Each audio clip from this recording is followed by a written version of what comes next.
this gentleman to deliver his speech. And the title is Empower and Achieve. Just welcome our speaker, Judge Yan.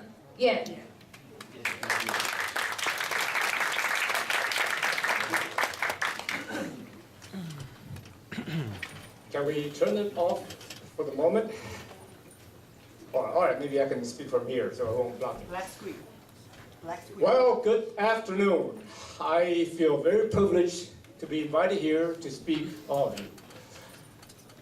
I realized, well, I should say, I should first tell you that I joined Toastmasters in 1989. How many of you were not even born yet in 1989? Raise your hand, please. That's all? Come on, be honest. Sue, Jin, and James, you cannot raise your hand. You don't care. But in 1989, there were no university clubs. And I think many of you are probably not even an idea in your mother's mind. Can imagine that. Where were you in 1989? If not crawling. But it is really exciting for me to hear all the presentation here, because when I was international director from 2006 to 2008, and then now when I'm campaigning for the second vice president of Toastmasters International, I have the opportunity to talk to all the most of the district governors around the world. And that's about, as well as past presidents and etc. That's about 200 some phone calls. So it is a great opportunity for me to know Toastmasters from a global point of view rather than just Taiwan. And one of the things I discovered is how special it is in Taiwan. I say with tremendous pride, said that 15% of District 67 are university clubs. Everybody was so jealous and envious. How do you do that? Because for most of the university clubs in the United States, they have trouble keeping it going. So we are very fortunate and so dynamic to grow from the first club in 1997 to now. Let's all give ourselves a big hand for this achievement. This is really magical. Now, let me ask you all a question. Why did you join Toastmasters? Come on, just throw up some answers. This is interactive. Okay, there we go. What else? Why else did you join Toastmasters? Friendship. And besides Justin, anybody else? Fun.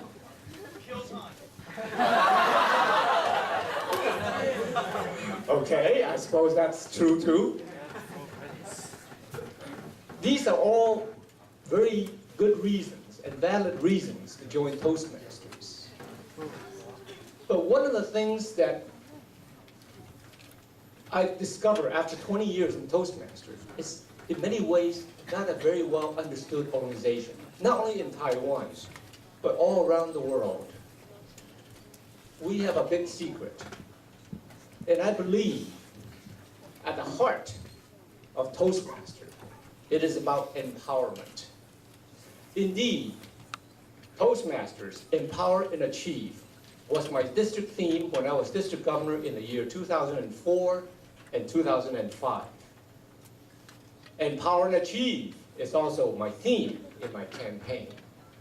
Why do I feel so strongly about this empowerment? Because when I talk to Toastmasters around the world, one of the things discovery was Dr. Ralph Smedley founded Toastmasters, using public speaking as a way for young people to gain confidence. That self-confidence could show up in all aspects of your life, from getting a job, finding a girlfriend or boyfriend. But everything comes out of that, because it has been said that people fear public speaking more than death. And this is among Native Americans, Native English speakers. By speaking publicly, you gain that self-confidence. And this is how we feel empowered. I remember when I first, in 1989, after I joined, I was asked to be the club president, Prestige. After 1.5 years, I said, who, me? Crazy? I'm just here to practice my English. But the international president, not international president, but that club president, little did I imagine, here I am having the confidence and the courage to campaign for the international second vice president, which in 4 years' time will lead it to international president. Why?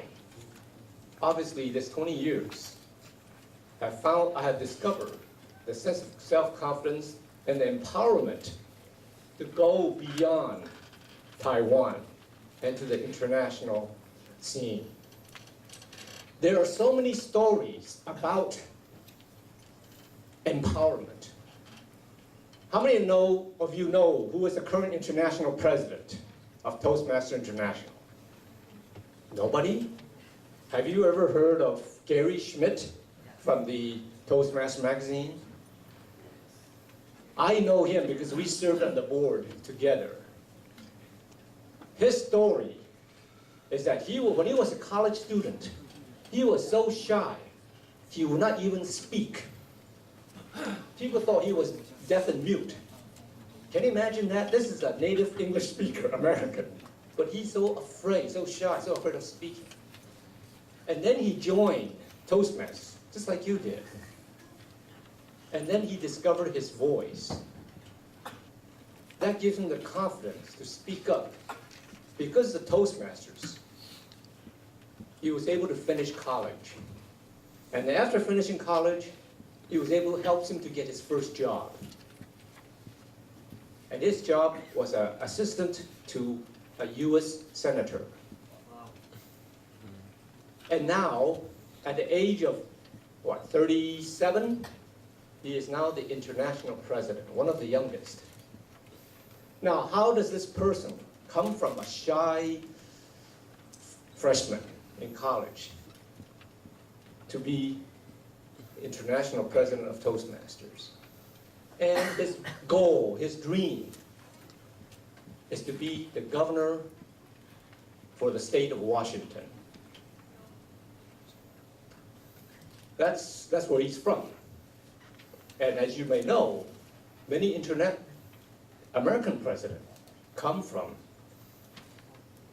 state governors or senators. So, can you imagine the journey from a shy college student who was afraid to speak to now that journey? Why he felt so indebted to Toastmasters. Many of us take speaking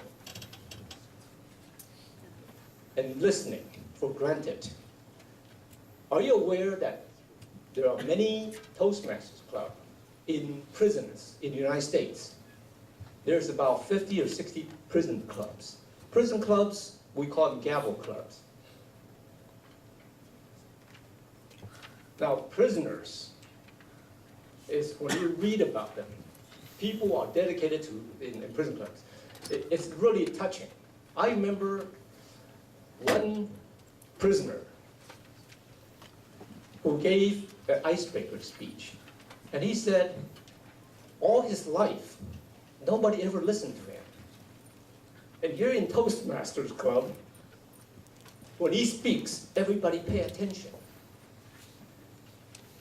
Many of you take this for granted. For somebody who comes from a broken family, a bad family, where nobody pay attention, your father or mother don't ever listen to you, do you realize how powerful it is to have somebody, even a room full of people, listen to hear your story? There has been a study made that prisoners who are Toastmasters, when they leave, the return to prison is less than 5%. Whereas in the United States, prisoners, oftentimes it's like a revolving door. They go out, and they get in trouble, and they end up in prison again. Why? What is it about Toastmasters that makes that difference for somebody in prisons who live under